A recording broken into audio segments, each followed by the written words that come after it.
ओम सभी को नमस्ते। ओम का उच्चारण ओ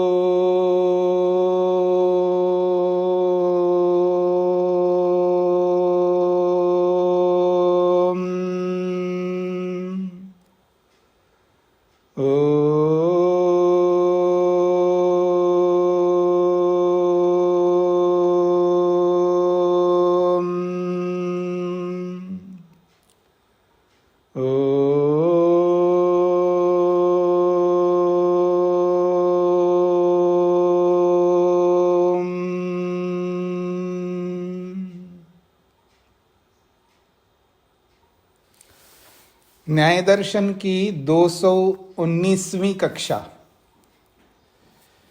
चतुर्थ अध्याय के प्रथम आहनिक के हमने 18वें सूत्र तक विचार किया है। प्रसंग चल रहा है विविध प्रवादों का, अलग अलग मत। लोग अलग अलग ढंग से इस संसार को लेकर के, ईश्वर को लेकर के क्या मत रखते हैं वो चल रहा है। और थोड़ा इसका सेटिंग चेंज हो गया है गूगल मीट का, इसलिए टाइम लग रहा था। और रिकॉर्डिंग भी आज प्रारंभ नहीं किया हमने इसका, गूगल मीट का वो भी भर गया है, तो उसको खाली करना होगा पीछे का, तभी इसमें रिकॉर्डिंग हो पाएगा। तो आइए, ऑडियो रिकॉर्डिंग तो चल रहा है मोबाइल में, वो जो आपको रोज़ भेजते हैं वो तो ऑडियो का चल रहा है। वीडियो का जो गूगल मीट का है वो भर गया है, क्योंकि वो वीडियो के कारण से इतने समय से रिकॉर्डिंग चल रहा है, तो पूरा भर गया उसका। तो उसको खाली करेंगे पीछे का, तभी उसमें रिकॉर्डिंग हो पाएगा। तो हमारा जो प्रसंग है विविध प्रकार के प्रवाद, उनमें से एक प्रवाद का हमने विचार किया है अभाव से भाव की उत्पत्ति, और उसका खंडन कर दिया। पृष्ठ संख्या 227 पर हमें देखना है, अथ अपर आहा, एक दूसरा व्यक्ति आकर के कहता है, वो अपना सिद्धांत, अपना प्रवाद, अपना मत रखता है। क्या मत रखता है देखिएगा। ईश्वर कारणम पुरुष कर्म अफल्य दर्शनात्। ये जो सृष्टि उत्पन्न होती है, इस सृष्टि की उत्पत्ति में ईश्वर ही कारण है। ईश्वर ही अपनी ओर से सृष्टि बनाता है। सृष्टि की उत्पत्ति के पीछे कारण ईश्वर स्वयं है। क्यों?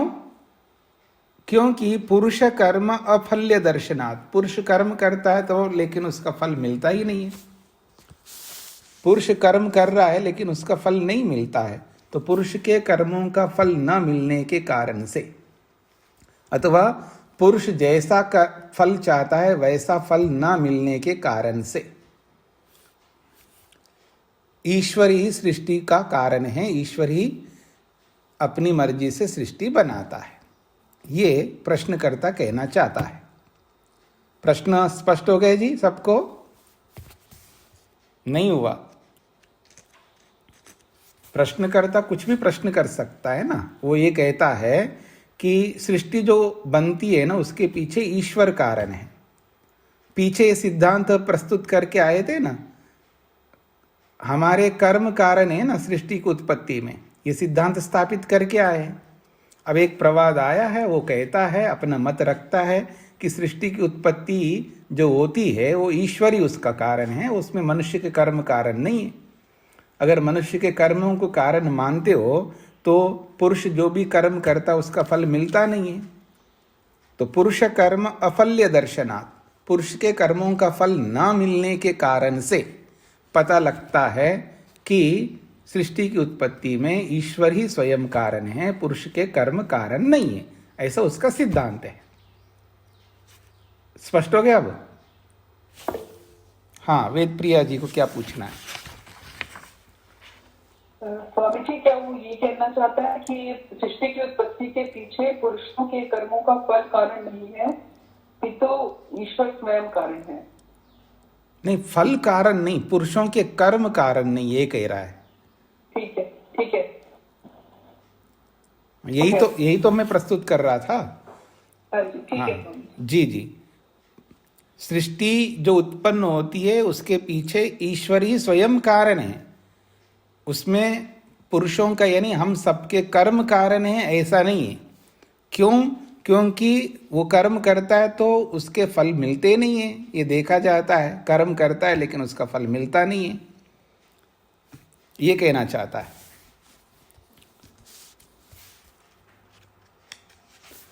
तो आगे देखिएगा भाष्य को। पुरुषो अयम समीह मानो न अवश्यम समीह फलम प्राप्नोति। अयम पुरुषः, ये जो कोई भी मनुष्य है, समीह माना, समीह माना का मतलब अपनी इच्छा से मेहनत करता है, पुरुषार्थ करता है, अपना कर्म करता है, और न अवश्यम समीह फलम प्राप्नोति, उस पुरुषार्थ के अनुरूप उसको फल मिलता नहीं है। ठीक है जी। तो स्वर्ग कामो यजेता, तो स्वर्ग की कामना करने की इच्छा से उसने कर्म किया, उसको स्वर्ग मिला ही नहीं है। आप कहते हो कि सत्य बोलो, सत्य बोलते हैं तो इतनी दिक्कतें आ रही हैं, उस सत्य का फल मिल नहीं रहा है हमको। ऐसे बहुत सारे कर्म हम करते हैं, उसका फल मिलता नहीं है। और जो पाप कर्म, आप जिसको पाप कह रहे हो वो करता है तो उसको दंड मिलना चाहिए ना, उसको मिलता नहीं, वो बढ़ता जा रहा है। पाप कर्म करने वाले, उन पापों का फल तो मिल नहीं रहा है उनको मिलना चाहिए। स्पष्ट हो रहा है ना? तो जो मनुष्य कर्म कर रहा है उन कर्मों का फल मिलता हुआ देखते नहीं हम, इसलिए जो नियम बना रहा है वो कि कर्मों को पुरुष कर रहा है लेकिन उन कर्मों का फल उनको मिलता हुआ दिखाई नहीं देता है। इसलिए हम ये मानते हैं कि सृष्टि जो बनी है वो पुरुष के कर्मों के कारण से नहीं बनी है, ईश्वर की मर्जी से बनी है। ईश्वर अपनी मर्जी से बनाता है, ये उसका सिद्धांत है। तो यही कह रहा है, पुरुषोयम समीयमाना, ये जो पुरुष है ये मेहनत करता है। समीया का मतलब है इच्छा, प्रयत्न, अपने प्रयत्न करता है, कर्म करता है, और अवश्य ही उस कर्म का फल को प्राप्त नहीं होता है, यही देखा जाता है। तेन अनुमीयते, इससे हम अनुमान करते हैं, पराधीन पुरुषस्य कर्मफल आराधनम। पुरुषस्य कर्मफल आराधनम, पुरुष के कर्मों का फल की प्राप्ति, आराधन का मतलब प्राप्ति। तो पुरुष के कर्मों का जो फल है उसकी प्राप्ति पराधीन है, दूसरे के अधीन है। परमात्मा के अधीन या किसी के अधीन है, उसके हाथ में नहीं है ना। अगर उसके हाथ में होता तो कर्म करके उसका फल ले लेता, वो ले नहीं सकती, इसका मतलब है पराधीन है, इसलिए उसके कर्मों का फल मिल नहीं रहा है। इससे हम क्या कहेंगे? इसका मतलब है कि भगवान सृष्टि बनाता है, अपनी मर्जी से बनाता है। अगर पुरुष के कर्मों के कारण से ही बना होता तो वो कर्म कर रहा है तो उसका फल मिलना चाहिए ना उसको, वो नहीं मिल रहा है। इसलिए पुरुषस्य कर्मफल आराधनम, पुरुष के जो कर्म का फल है उसकी प्राप्ति वो पराधीन है। इससे पता लगता है कि ईश्वर जो भी करता है, यद अधीनम स ईश्वर, और वो पर कौन है? वो ईश्वर है, उसी के अधीन है। तस्माद ईश्वर कारणमिति, ईश्वर ही कारण है सृष्टि की उत्पत्ति में, अपनी मर्जी से करता है। ये एक सिद्धांत सामने आया है। स्पष्ट हो गया जी? अब एक बीच में आया है, न पुरुष कर्म अभावे फल अनिष्पत्ते। आपने ये जो कहा है पुरुष के अधीन है, ये ठीक नहीं है। बिचौलिया होता है ना, मध्यस्थ, मध्यस्थ की बात आ रही है। वो कहते हैं पुरुष ईश्वर के अधीन आप कह रहे हो, यदि ईश्वर के अधीन है पुरुष कर्म अभावे, फिर तो पुरुष के कर्मों के बिना ही फल की निष्पत्ति होनी चाहिए, फिर कुछ भी बनना चाहिए। अगर पुरुष के कर्मों का फल नहीं मिलता, आप कह रहे हो, तो पुरुष का कर्म के अभाव होने पर भी वो कुछ करना चाहिए उसको। ऐसा तो ईश्वर ऐसा भी नहीं करता है ना। ईश्वर अगर पुरुष के कर्मों की अपेक्षा किया ही बनाता है सृष्टि, तो फिर तो वो उसको दे देना चाहिए ना हमारी मर्जी के हिसाब से। कुछ को तो गरीब बना रहा है ईश्वर, किसी को अमीर बना रहा है, किसी को कुछ बना रहा है। या तो एक जैसा बना देते भगवान, भगवान मानते हो आप उसको, और अपनी मर्जी से सृष्टि बना रहा है, तो पुरुष के कर्म वहाँ कारण है ही नहीं है। तो फल ऐसे मिलना चाहिए ना जैसा हम चाहते हैं, अथवा यूं कहे एक जैसे फल मिलने चाहिए, सब अमीर होने चाहिए फिर तो। पर फल ऐसा मिल नहीं रहा है, इसलिए वहां पर पुरुष का कर्मों को भी समझ लेना चाहिए, ऐसा कुछ कहना चाह रहा है। देखिएगा, ईश्वर आदीना चेत फल निष्पत्ति, यदि फल की प्राप्ति ईश्वर के अधीन मानते हो, मतलब ईश्वर अपनी मर्जी से ही सृष्टि बनाता है, तो सृष्टि बनाना ही तो फल है ना जी। तो पुरुष के कर्मों के कारण से ही ईश्वर जो है सृष्टि रूपी फल को संपन्न करता है, ये सिद्धांत बनाया है। हाँ जी, ऋचा जी को क्या पूछना है? नमस्ते स्वामी जी, क्या पुरुष के कर्मों के फल के कारण ईश्वर इस सृष्टि से भिन्न, जैसे इस पृथ्वी से भिन्न ब्रह्मांड के किसी भी पृथ्वी पर जन्म दे सकते हैं मनुष्यों को? फिर प्रश्न करिए, क्या पूछना चाहते हैं आप, दोबारा बोलिए। उससे कर्म करता है ना, तो हमारा इस सृष्टि पर अभी इस पृथ्वी पर हम हैं, लेकिन अपने कर्मों के कारण ब्रह्मांड के किसी भी पृथ्वी पर, अन्य ब्रह्मांड में तो अन्य पृथ्वियां बहुत सारे हैं, तो क्या उन पर भी जन्म हो सकता है कर्मों के कारण? हाँ, क्यों नहीं हो सकता है। हमारे ऐसे कर्म हो कि दूसरी धरती पर हमारे को जन्म मिलना हो तो वहाँ दे देगा, बिल्कुल। क्योंकि आप ये भी कह रहे हो कि दूसरी पृथ्वियाँ भी है, तो वहाँ पर भी मनुष्य अगर है तो वहाँ पर भी जो पैदा हो रहे हैं तो उनके कर्मों के अनुसार ही पैदा हो रहे हैं ना। पर जहाँ भी सृष्टि है, अर्थात जहाँ भी प्राणी है, जहाँ पर भी आत्मा है, शरीर धारण करते हैं, चाहे इस धरती में करे या किसी धरती में करे, तो किसी भी धरती में अगर कोई शरीर धारण कर रहा है तो वहाँ कर्मों के कारण से कर रहा है, तो वो तो किसी भी धरती पे दे देगा ना। उसके कर्म किस धरती के अनुकूल होंगे उसी धरती पे उसका जन्म दे देगा। हाँ, इसमें तो कोई बात ही नहीं है। और एक प्रश्न था स्वामी जी, ये थोड़ा अलग है, अगर पूछ सकते? बोलिए जी स्वामी जी, जैसे जिस समय प्रलय होता है उसके संबंध में मेरे मन में हमेशा ये विचार आता है कि प्रलय के समय तो ये तो पता है कि जैसे सूर्य की शक्ति धीरे धीरे कम होती है और धीरे धीरे सब नष्ट होता है, मनुष्य पाले जाते हैं, अन्य प्राणी बाद में जाते हैं, लेकिन अंतिम समय जैसे प्रलय होगा तो सब कुछ सत्य रजतम के रूप में परिवर्तित कैसे होता है, वो एक मन में आता है। कैसे होता है का मतलब, जब घड़ा देखिए एकदम ब्लास्ट की जैसा, या फिर कैसे मतलब कि पूरा खत्म हो गया और सत्यरज के तम के परिवर्तन नहीं, वो जैसे घड़ा पुराना हो करके पुराना होता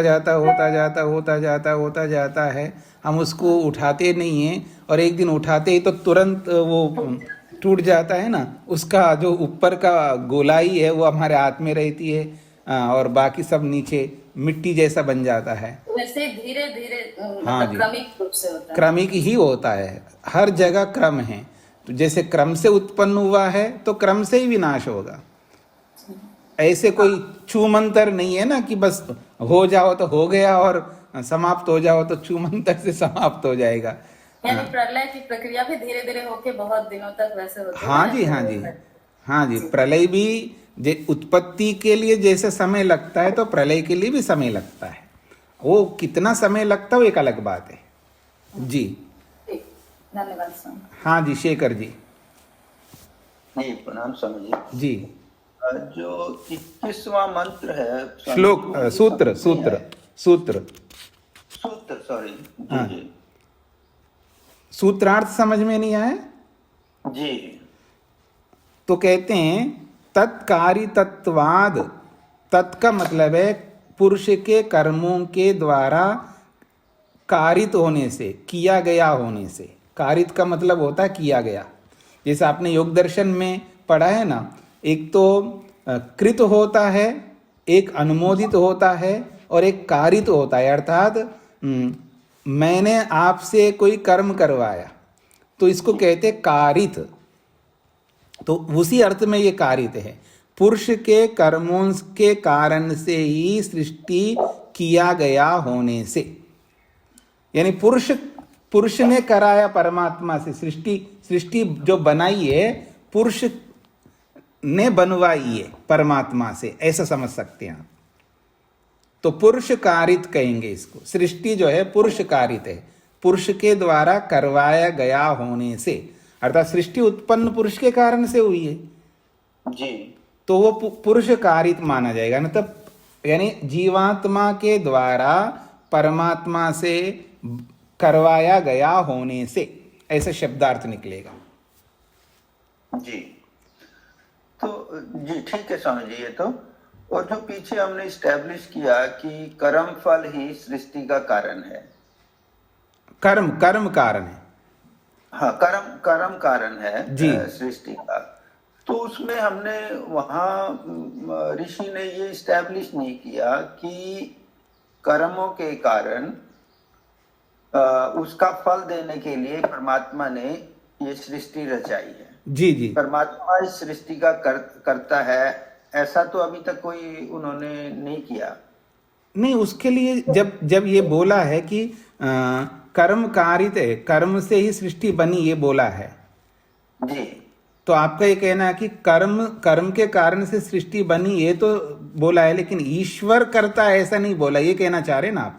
जी जी जी। आगे उसको स्पष्टीकरण करेंगे कि वो एक नहीं साइड की बात है, उसके उस सब नहीं, आगे मत जाइएगा, इसी सूत्र में कहेंगे। हाँ, मेरे को ऐसा ही लग रहा था यहाँ आके, क्योंकि ये बचा हुआ था जी जी जी जी। हाँ, इसी सूत्र में करेंगे, इसी सूत्र में, क्योंकि ईश्वर का विषय आ गए ना। ये जो प्रश्नकर्ता ने ये स्पष्ट किया कि ईश्वर कारित है, मतलब ईश्वर स्वयं अपनी मर्जी से करता है। जी जी। तो अब वो कह रहे हैं नहीं, ईश्वर अपनी मर्जी से नहीं करता है, पुरुष के कारण से करता है। इसका मतलब गौतम मुनि भी ईश्वर को स्वीकार कर रहे हैं यहाँ पर, और वात्स्यायन भाष्यकार भी स्वीकार कर रहे हैं। केवल यहाँ अर्थापत्ति से स्वीकार कर रहे हैं ऐसा नहीं है, भाष्य में भी आप अभी पढ़ेंगे तो उससे आपको स्पष्ट हो जाएगा। इसी सूत्र के भाष्य में आपको निर्धारित हो जाएगा। जी जी स्वामी जी, धन्यवाद। तो तत् शब्द से पुरुष को लिया है, और कारितत्वाद का मतलब है करवाया गया होने से, पुरुष के द्वारा करवाया गया होने से। कौन? सृष्टि जो है उस पुरुष के कर्मों के द्वारा कराया गया होने से आपने जो हेतु दिया है वो अहेतु है। ये सूत्रार्थ हो गया। अब भाष्यकार ने कहा पुरुषकारम ईश्वरो अनुगृह्णाति। पुरुषकारम का मतलब पुरुष के कर्मों के कारण ही ईश्वर अनुग्रह करता है, ये इसका अर्थ हो गया। अब इसी को खोल के समझा रहे हैं कि फलाय पुरुषस्य यतमानस्य ईश्वरः फलम संपादयति इति। फल प्राप्त करने के लिए यत्न करने वाले पुरुष को ईश्वर फल संपादित करता है, अर्थात फल संपादयति का मतलब है संपन्न कराता है। सृष्टि उत्पन्न करके वो संपन्न कराता है, उसको फल मिल सके। यदा न संपादयति, जब वो सृष्टि उत्पन्न करके उसके कर्मों का फल संपन्न नहीं करता, तदा उस स्थिति में पुरुष कर्म अफलम भवति, तब जाकर के पुरुष के कर्म जो है निष्फल माने जाएंगे। पर यहाँ निष्फल तो नहीं हो रहा है, यहाँ तो पुरुष के कर्मों के कारण से ही परमात्मा सृष्टि बना रहा है। तस्माद, इसीलिए ईश्वर कारितत्वाद, ईश्वर के द्वारा कराया गया होने से, ईश्वर के द्वारा, ईश्वर कारितत्वाद, ईश्वर के द्वारा किया गया होने से अहेतु, आपने जो बोला है वो अहेतु है। क्या बोला आपने? पुरुष कर्म अभावे फल अनिष्पत्ते, ऐसा जो बोला है ये हेतु नहीं है, ये हेत्वाभास है। स्पष्ट हो गया जी यहां तक? अब आगे देखिएगा। अब यहीं से शेखर जी का प्रश्न का समाधान प्रारंभ कर रहे हैं। गुण विशिष्टम आत्मांतरम ईश्वरः, जिसको ईश्वर बोला जा रहा है, जिसको हम परमात्मा बोलते हैं, जिसको हम सब लोग सृष्टिकर्ता बोलते हैं, वो ईश्वर कैसा है, उस ईश्वर का स्वरूप बता रहे हैं वात्सायन ऋषि। गुण विशिष्टम, ये जो ईश्वर है ये विशेष गुणों वाला है। किससे? हमसे। इसलिए आत्मांतरम, ये अलग प्रकार का आत्मा है, हम जैसी आत्माएं नहीं है, हम जैसी आत्मा से अलग प्रकार का आत्मा है। यानी आत्मा तो है वो ईश्वर, लेकिन हम जैसी आत्मा से भिन्न आत्मा है। क्यों जी? गुण विशिष्टम, क्योंकि वो विशेष गुणों वाला है। तो विशेष गुणों वाला होने से भिन्न आत्मा है वो, जिसको ईश्वर कहा जा रहा है। तस्य आत्मकल्पात, फिर भी वो आत्मकल्प है। आत्मकल्प मतलब आत्मा की जाति का है, एक ही जाति का है।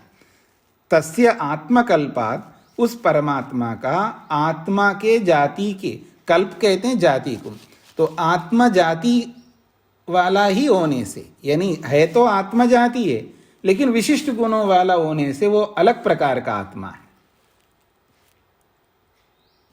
फिर कहा कल्पांतर अनुपत्ति, आत्मा जाति से और किसी जाति की सिद्धि नहीं होगी, वो नहीं, आत्मा कल्प ही है वो, यानी आत्मा जाति वाला ही है।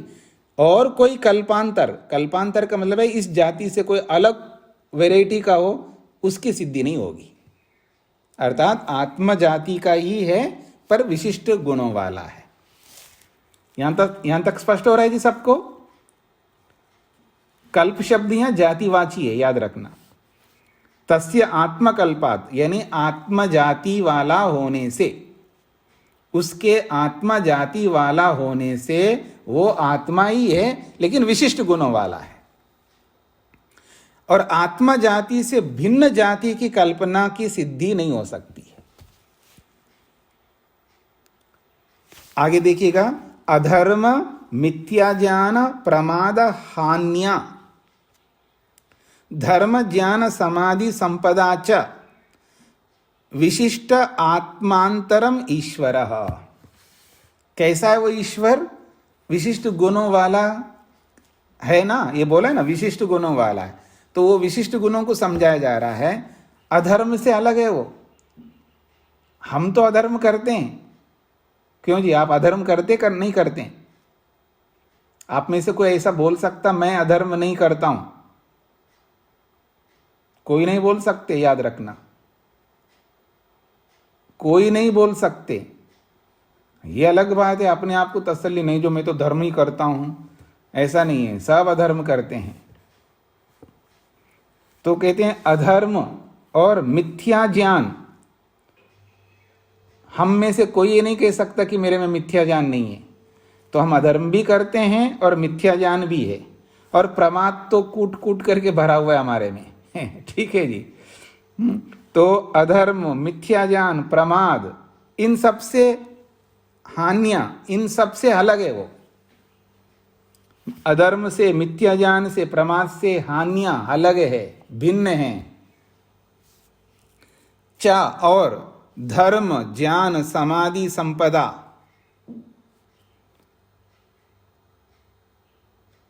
इनसे भी विशिष्टम, विशिष्ट है। अर्थात हम जिस फल को पाने के लिए धर्म करते हैं, ऐसा धर्म नहीं करता।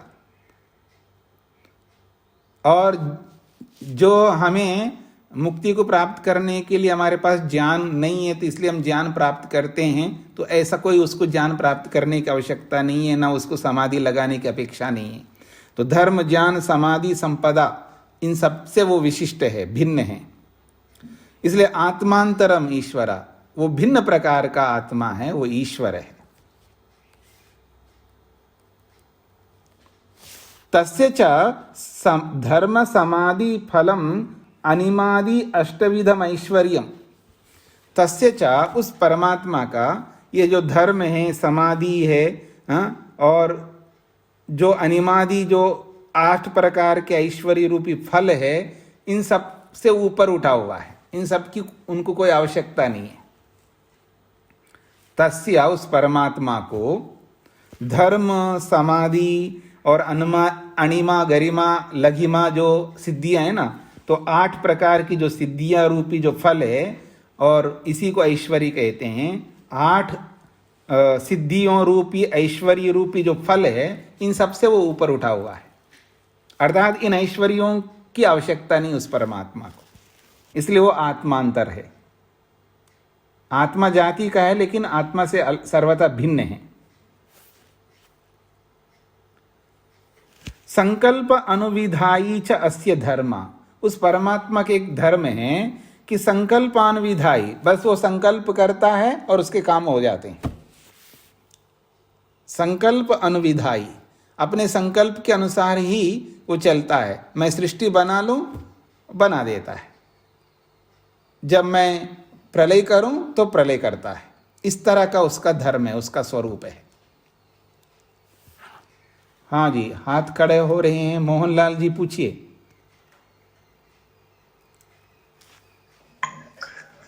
स्वामी जी नमस्ते। जी स्वामी जी, मेरा प्रश्न तो यहाँ से थोड़ा सा अलग हटके था। बहन ऋचा ने जो पूछा कि अखिल ब्रह्मांड में अन्य पृथ्वियां भी हैं और क्या उन पे भी हमारा जन्म होता है, हो सकता है।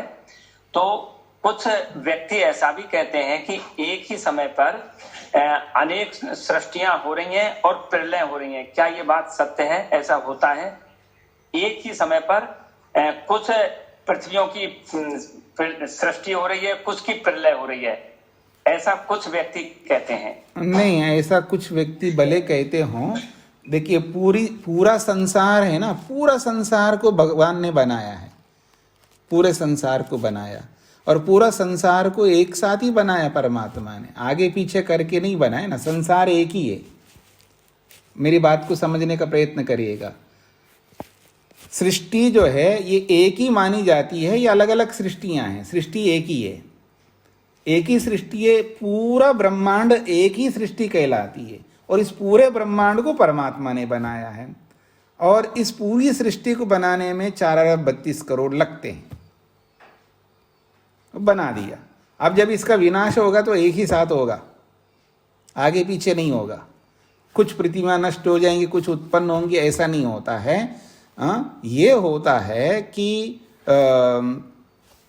जो बड़े बड़े स्टार्स है, बड़े बड़े जो सूर्य है, वो उनसे टूट कूट करके जैसे उल्का पिंड जो ऐसे गिरते हैं, इस तरह का निकलते हैं। फिर उनके कारण से कुछ चीज़ें बन जाती हैं। वो सब चलता रहता है। वो ये जो बनी हुई सृष्टि है, इसी सृष्टि में से बड़े पदार्थ टूट करके उसके नया स्वरूप सामने आते। ये तो हो सकता है, लेकिन जैसे कोई पृथ्वी है, उस पूरे पृथ्वी को परमात्मा नष्ट करे फिर दूसरी पृथ्वी को बनाए, ऐसा नहीं करता है। ये बात स्पष्ट हो रही है आप लोगों को? बिल्कुल समझ में आ गई जी। ऐसा कहने वाले भी कुछ आर्य समाजी व्यक्ति ही हैं। वो हो सकते हैं, वो उसमें अपने को नहीं जाना है। मुंडे मुंडे मतिर भिन्ना जो बोला जाता है ना, अलग अलग आदमी अलग अलग मतों को रखता है, इसमें कोई बात नहीं है। जो भी होगा प्रमाणों के साथ में हमको देखना है। हम तो न्याय दर्शन पढ़ रहे हैं ना, तो प्रमाण, हमको प्रमाण चाहिए। आप क्या बोलते हैं, मैं क्या बोलता हूँ, तीसरा क्या बोलता है, ये मान्य नहीं रखता है। हम जो भी बोलते हैं उसके पीछे प्रमाण है तो मान्य रखता है, प्रमाण नहीं है तो उसका कोई अर्थ नहीं है। जी, अजीत जी को क्या पूछना है? धन्यवाद। अजीत जी को क्या पूछना है? स्वामी जी नमस्ते जी। ईश्वर सृष्टि की रचना करता है। यहाँ से जैसे मन में शंकाएं पैदा हुई कि ईश्वर मनुष्य के कर्मों के फल देने के लिए सृष्टि करता है जी, तो फिर ईश्वर की प्राधीनता यहाँ नहीं दिखती कि ईश्वर भी मानव कर्मों के अधीन ही काम करता है, वो स्वतंत्र रूप से कुछ भी नहीं कर सकता है सर? तो बिल्कुल है ना, वो तो उसमें क्या दिक्कत है? तो इस मतलब अब एक दूसरे का अधीन से सब होता है। आप क्या समझ रहे हैं कि कुछ भी परमात्मा कुछ भी कर सकता है? ऐसा परमात्मा नहीं है ना। परमात्मा भी तो नियमों में चलता है ना। नियमों में चलना पराधीनता नहीं बोला जाता है उसको। नियमों में चलना नियमों में चलते हुए भी स्वतंत्रता मानी जाती है। हाँ, इसको पराधीन मत बोलिए। स्वतंत्रता है, ईश्वर स्वतंत्रता से सृष्टि बनाता है, वो कोई हमारा परमिशन लेकर के नहीं बना रहा है। अर्थात मैं क्या बनाऊं ऐसा परमिशन लेकर के बना, तो ऐसा नहीं है। आपने कर्म किया है तो उसका अपना नियम है। कोई कर्म करता है तो उसका फल देना उसका नियम है। ऐसा समझ करके चलिएगा कि परमात्मा न्यायकारी है। अब न्यायकारी स्वरूप तभी होगा जब सामने वाले के कर्म होंगे। तो कोई सामने वाला कर्म करता है तो उसके कर्म करते हुए को देख करके उसका फल देना उसका बनता है, क्योंकि वो न्यायकारी है। तो उसका नियम बना हुआ है, यानी नियम बना हुआ का मतलब उसका नियम है, उसका नियम भी स्वाभाविक है। जैसे ईश्वर न्यायकारी स्वाभाविक रूप से न्यायकारी है, तो उसका नियम भी स्वाभाविक रूप से, तो हर चीज नियम के तहत हो रहा है। तो नियम पराधीन है ऐसा नहीं कह सकते। पराधीन का मतलब है जैसे कि कोई उसको बांध के रखा हो, उस तरह का पराधीन नहीं है। हाँ बिल्कुल अपेक्षा है, यानी परमात्मा आत्माओं की अपेक्षा रखता है और आत्मा परमात्मा की अपेक्षा रखता है। ये स्वाभाविकता है इसमें, ऐसा मान करके चलिए। ठीक है जी। अब इसमें जैसे मनुष्य के जो ज्ञान है, बुद्धि है, उसकी एक सीमा इसमें को पार नहीं कर सकता।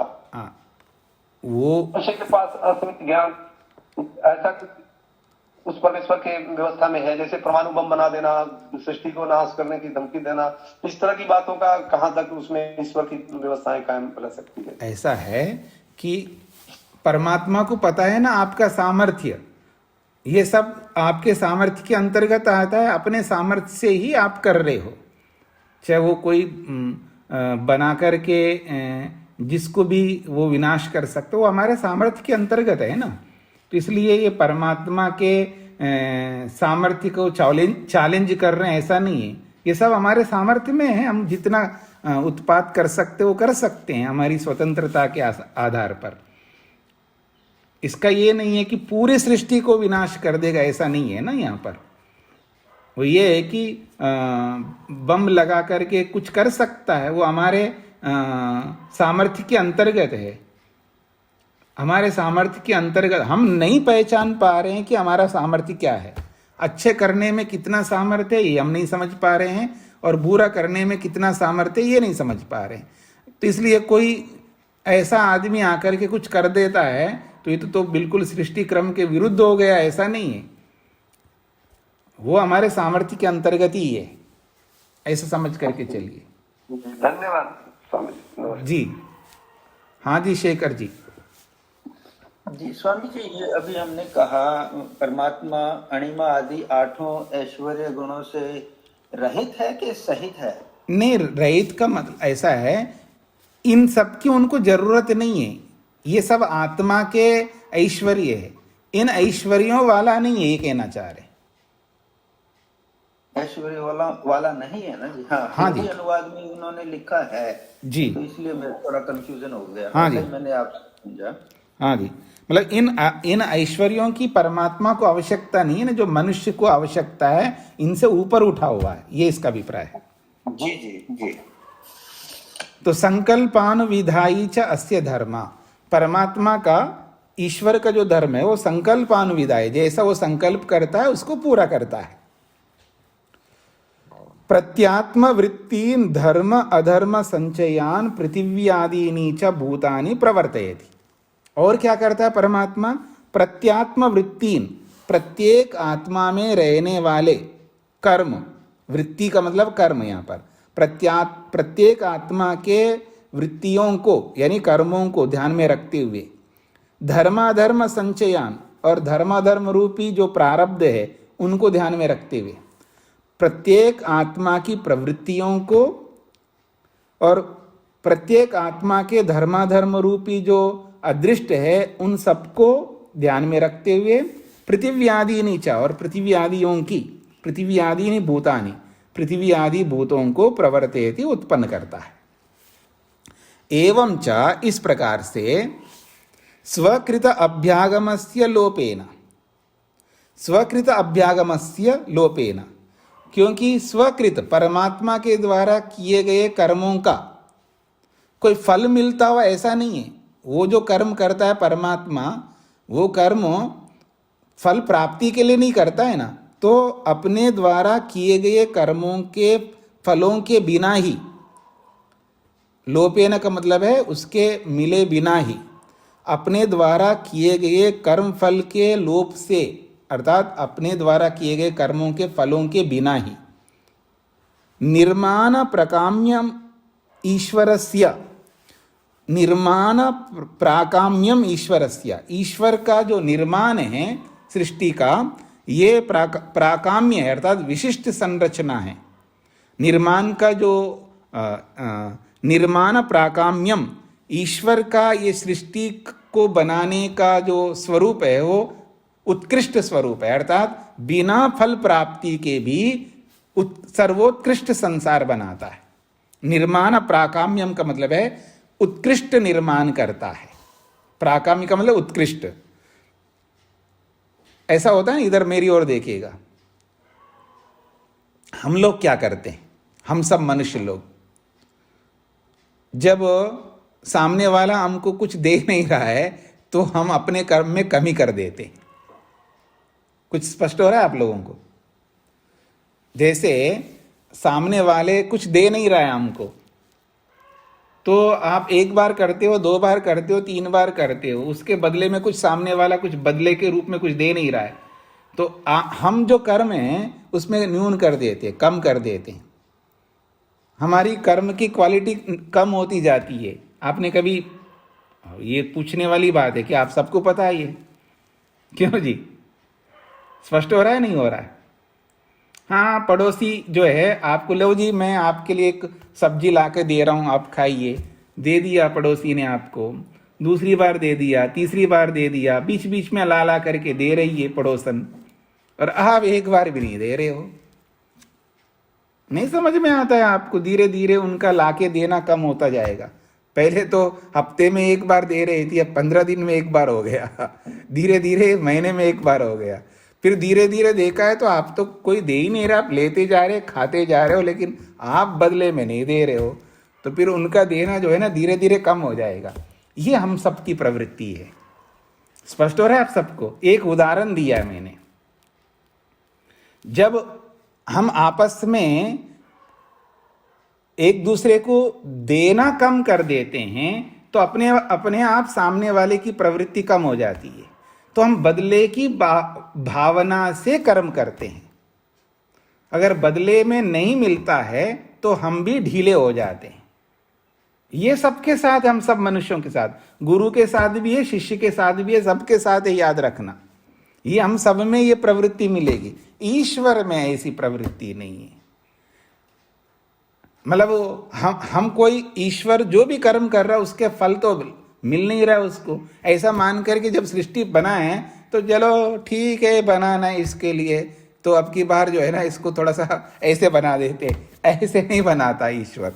इसलिए कह रहे हैं निर्माण प्राकाम्यम, उसका जो निर्माण है हमेशा प्राकाम्य है, यानी सर्वोत्कृष्ट है, हमेशा सर्वोत्कृष्ट सृष्टि बनाता है।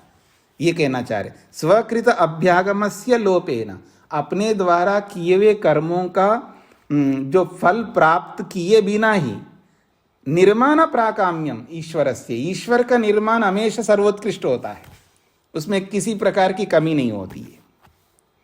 स्वकृत कर्म फलम वेदितव्यम, तो यही उसका फल है ऐसा समझ लेना। जो सर्वोत्कृष्ट सृष्टि बनाता है यही उसका फल है ऐसा समझ लेना। उसको कोई अलग से फल की आवश्यकता नहीं है, मतलब उत्तम बना देना ही उसका फल है, यूं समझ लेना, ऐसा कहना चाह रहे। अर्थात वैसे तो उसको कोई फल नहीं मिलता है, लेकिन आपको फल दिखाना ही है, तो कर्म किया है तो कुछ तो फल होना चाहिए। अगर दिखाना ही है तो ये समझ लेना उत्कृष्ट सृष्टि बनाना, श्रेष्ठ उत्कृष्ट सृष्टि बनाना ही मानो उसका फल है, ऐसा समझ लेना, ये कहना चाह रहे। स्वकृत कर्म फलम निर्माण प्राकाम्यम ईश्वरस्य वेदितव्यम, अपने किए हुए कर्मों का फल क्या है तो उत्कृष्ट संसार को बनाना ही ईश्वर का फल है, ऐसा समझ लेना चाहिए। और वो परमात्मा कैसा है जी, उसके विशिष्ट गुणों को बताया जा रहा है। हाँ, याद रखना। अब दूसरी बात कर रहे हैं, आप्त कल्पश्चायम, ये आप्त के समान हैं हमारे लिए। अब उदाहरण दे रहे, यथा यथा पिता अपत्यानाम, जैसे पिता अपनी संतति के लिए आप्त होता है, वैसे। कुछ स्पष्ट हो रहा है जी। और आप में से जो जो पिता है उनको अच्छी तरह पता होगा अपने बच्चों के लिए जो आपकी भावना रहती है, कल्याण की भावना, अपने बच्चों के प्रति जो कल्याण की भावना एक पिता की होती है, उसी भावना से परमात्मा सृष्टि बनाता है। स्पष्ट हो गए जी। तो इसलिए हम सब परमात्मा की संतति है और हम सब ईश्वर के पुत्र पुत्री हैं, ये याद रखना। इसलिए कह रहे हैं तथा पितृभूत ईश्वरो भूतानाम, हम सब आत्माओं का ईश्वर पितृस्वरूप है, यानी पिता स्वरूप है।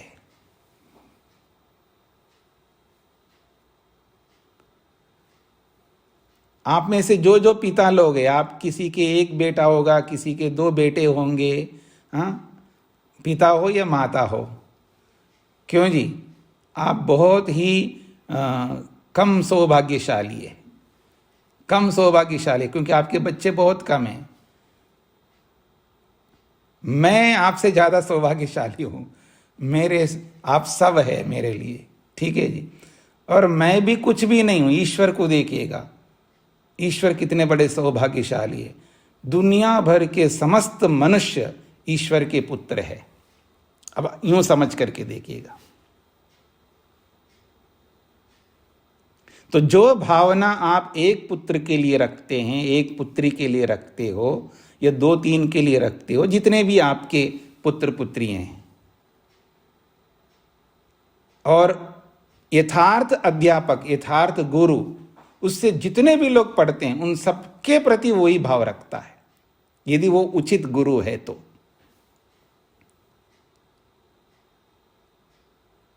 हाँ, ये तो है ही है, यथायोग्य रखता है वो भाव। जैसे आप भी अपने बच्चों के लिए भी यथायोग्य भाव रखते हैं। कोई पुत्र या कोई पुत्री ज़्यादा मेहनती है, ज़्यादा मेहनत करते हैं, तो उनको उनके मेहनत के हिसाब से आप देखभाल करते हो। हाँ, और जो कोई कम मेहनत करता है तो उसको उसी के हिसाब से आप देखभाल करते हो। कुछ तो अंतर आप रखते हो, ऐसा तो नहीं कह सकते आप नहीं जी मैं कोई अंतर नहीं रखता। ऐसा कोई दुनिया में पिता नहीं है, माता नहीं है, याद रखना। वो सब यथायोग्य व्यवहार करते हैं। और ऐसे ही गुरु करता है, ऐसे परमात्मा करता है। हाँ जी, माता जी को क्या पूछना है? हाँ जी, माता जी के नाम से आपको ही बोलता हूं, माइक खोलिएगा। नहीं, माइक नहीं खोला है आपने अभी? हाँ हाँ जी, ये ऐसा ही है। तो स्वामी जी प्रणाम जी। अभी आप बता रहे थे कि हम जितने विश्व में पुरुष महिलाएं या जो भी मतलब जितने भी हम मनुष्य लोग हैं वो सब ईश्वर की संतान है। ये जो बाकी सारे पशु पक्षी कीड़े मकोड़े ये भी तो उसी की संतान है। हाँ तो है, इसमें कोई बात नहीं। हम उनकी बात क्यों करेंगे? हम मनुष्यों की बात करेंगे, उनकी बात नहीं करेंगे ना। वो तो अपने भोग योनि में हैं। हाँ, हमें क्या कहना चाहिए, हमें एक दूसरे की उन्नति करते हुए हमको मुक्ति को आ रही है जी। हाँ, आ रही है। हम सबको एक दूसरे की उन्नति करते हुए मुक्ति के लिए हमें आगे बढ़ना है ना। इसलिए मनुष्यों की चर्चा करेंगे ना, उन पशु पक्षियों की चर्चा का यहाँ प्रसंग नहीं है जी। हाँ, उनको सुख देना है, दुख देना है, ये प्रसंग आएगा तब वो माना जाएगा कि सभी प्राणियों को हमें सुख देना है, उनको दुख नहीं देना है। बस इतना ही उनके साथ हमारा कर्तव्य है। बाकी मुक्ति में जाना है, हम सबको आगे बढ़ना है, हाँ, ये तो मनुष्यों के साथ ही चर्चा होगी ना, इसलिए मनुष्यों की बात हो रही है। जी जी स्वामी जी धन्यवाद। अब आगे बढ़िए। न च आत्मकल्पाद अन्य कल्प संभवती। अंत में कह रहे हैं कि आत्म जाति से भिन्न और कोई जाति इस परमात्मा की नहीं हो सकती है। न च आत्मकल्पाद अन्य कल्प संभवती। आत्मा जाति से भिन्न और जाति परमात्मा की, ईश्वर की संभव नहीं हो सकता। न तावद अस्य बुद्धिं विना कश्चित् धर्मो लिंगभूतः शक्य उपपादयितुम। कहते हैं तावद अस्य बुद्धिं विना, अस्य इस ईश्वर रूपी परमात्मा को ज्ञान के बिना, बुद्धि के बिना और कोई ऐसा लिंग, ऐसा कोई धर्म नहीं है जिससे उसको हम सिद्ध कर सकते हैं। स्पष्ट हो रहा है? न तावद, ऐसा बिल्कुल नहीं है कि अस्य, इस ईश्वर को, बुद्धि बिना, बिना ज्ञान के, बिना बुद्धि के और कोई ऐसा धर्म लिंग के रूप में, लिंगभूतः न शक्य उपपादयितुम, और कोई ऐसा लिंग के रूप में कोई ऐसा धर्म नहीं है जिसको ला करके इस परमात्मा को हम सिद्ध कर सके। बुद्धि के माध्यम से ही उस परमात्मा को हम सिद्ध कर पाते हैं। आगमात् च द्रष्टा बोधा सर्वज्ञता ईश्वर इति। ये सर्वज्ञाता लिखा है ना, ये मिसप्रिंट है, सर्वज्ञता कर दीजिएगा। ज्या में आ की मात्रा अतिरिक्त गलत लिखा हुआ है, उसको काट लेना। और आगम से भी ये स्पष्ट होता है, यानी शब्द प्रमाण भी ये कहता है, वो परमात्मा हम सबका दृष्टा है और बोधा हम सबको जानने वाला है और सर्वज्ञ है और ईश्वर है, ऐसा आगम प्रमाण भी कहता है। बुद्धि आदिभिश्च आत्मलिंगै निरूपाख्यम ईश्वरम प्रत्यक्ष अनुमान आगम विषयातीतम कह शक्ता उपपादयितुम। उस परमात्मा के बारे में ये कहना चाह रहे, बुद्धि आदि बिश्च आत्मलिंग। तो जीवात्मा के जो लिंग है ना, बुद्धि आदि, तो आत्मा के जो बुद्धि आदि इन लिंगों से निरूपाख्यम ईश्वरम, सिद्ध न करने योग्य, यानी जीवात्मा के जो बुद्धि आदि लिंग है, इन लक्षणों से ईश्वर को निरूपित नहीं कर सकते हम। यानी जीवात्मा के लिंगों से ईश्वर को निरूपित नहीं कर सकते। इस बात को समझ लीजिएगा। बुद्धि आदि भी आत्मलिंग, जीवात्मा के बुद्धि आदि जो लिंग है, इन लिंगों से निरूपाख्यम, व्याख्या नहीं कर सकते इस ईश्वर की, यानी ईश्वर को सिद्ध नहीं कर सकते। आत्मा के लिंगों से ईश्वर को सिद्ध नहीं कर सकते, ऐसा ये ईश्वर है। प्रत्यक्ष अनुमान आगम विषयातीतम, और ये जो प्रत्यक्ष का, जिस प्रत्यक्ष का हम प्रयोग करते हैं, जिस अनुमान का और जिस आगम का, इन तीनों से वो ऊपर उठा हुआ है। इन तीनों की आवश्यकता नहीं है परमात्मा को।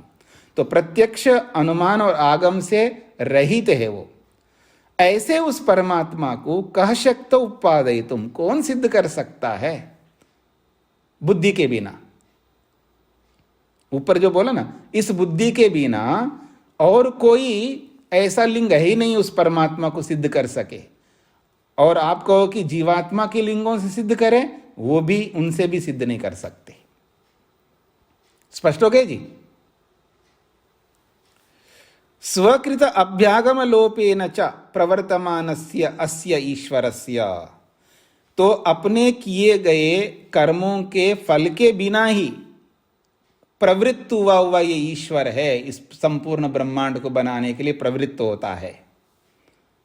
अपने द्वारा किए गए कर्मों का फल मिले बिना ही हमेशा सृष्टि को बनाने में प्रवृत्त होता है परमात्मा, इसलिए वो दयालु है। यदुक्तम प्रतिषेध जातम अकर्म निमित्ते शरीर सर्गे। और तुमने ये जो कहा है, शरीर की उत्पत्ति में सृष्टि की उत्पत्ति में बिना कर्मों के ही शरीर की उत्पत्ति होती है, ऐसा मानने पर, बिना कर्मों के ही शरीर की उत्पत्ति होती है ऐसा मानने पर प्रतिषेध जातम, जितने भी खंडन हमने पीछे किया है उस खंडन समूह को, यदुक्तम प्रतिषेध जातम, जो खंडन समुदाय हमने पीछे कहा, पीछे बोला ना शरीर की उत्पत्ति बिना कर्मों के होती है, उस बात के खंडन में जितने भी समाधान किए हैं वो सारा का सारा समाधान, तत्सर्वम समाधानम, वो सारा का सारा समाधान यहां प्रसज्यते, यहां पर भी लागू हो जाएगा यदि जीवात्मा के कर्मों के बिना ही सृष्टि को उत्पत्ति मानोगे तो। कुछ स्पष्ट हुआ है जी? कहते हैं यदुक्तम प्रतिषेध जातम अकर्म निमित्ते शरीर सर्गे, अकर्म निमित्ते शरीर सर्गे, सृष्टि शरीर की उत्पत्ति में बिना कर्मों के ही शरीर की उत्पत्ति होती है ऐसा मानने पर, यदुक्तम प्रतिषेध जातम, जो उसके खंडन में हमने जो बोला है वहां पीछे, वो सारा खंडन का समुदाय यहां पर भी लागू हो जाएगा। क्यों? यदि आप इस सृष्टि को बिना कर्मों के मानते हो तो। स्पष्ट हो गया जी मेरी बात? अब मेरी ओर देखिएगा, आप परेशानी आपकी दूर करता हूं आप मेरी ओर देखने पर। शरीर की उत्पत्ति बिना कर्मों के होती है ऐसा पीछे एक प्रसंग लाया था और उसके खंडन में बहुत सारा समाधान किया था सिद्धांती ने। क्या समाधान किया है? बिना कर्मों की शरीर की उत्पत्ति मानते हो तो ये दोष आएगा, ये दोष आएगा, ये दोष आएगा, बहुत सारे दोष दिखाए थे। और वो सारे जो दोष दिखाए हैं वो सारे दोष यहां पर भी आ जाएंगे यदि आप कर्मों के कारण से सृष्टि को उत्पत्ति नहीं मानोगे तो। ये बोला है बस यहां पर। इसी वाक्य को समझ ले, यदुक्तम प्रतिषेध जातम, खंडन का जो समुदाय जो पीछे हमने बोला है, किसके खंडन में? अकर्म निमित्ते शरीर सर्गे, शरीर की उत्पत्ति बिना कर्मों के मानने पर जो खंडन समुदाय हमने पीछे कहा था वो सारा का सारा, तत्सर्वम, वो पूरा खंडन समुदाय प्रसज्यते, यहां पर भी लागू हो जाता है यदि आप कर्मों से सृष्टि की उत्पत्ति नहीं मानते हो तो। इसलिए कर्मों से ही सृष्टि की उत्पत्ति मानो, ये कहना चाहते हैं। स्पष्ट हो गया अब सभी को? फिर भी कोई बात आपको समझ में नहीं आई तो आराम से इसको पढ़ लेना, और फिर नहीं समझ में आए तो आप सोमवार को पूछिएगा, कल पूर्णिमा के कारण अवकाश रहेगा। ओम शांति शांति शांति।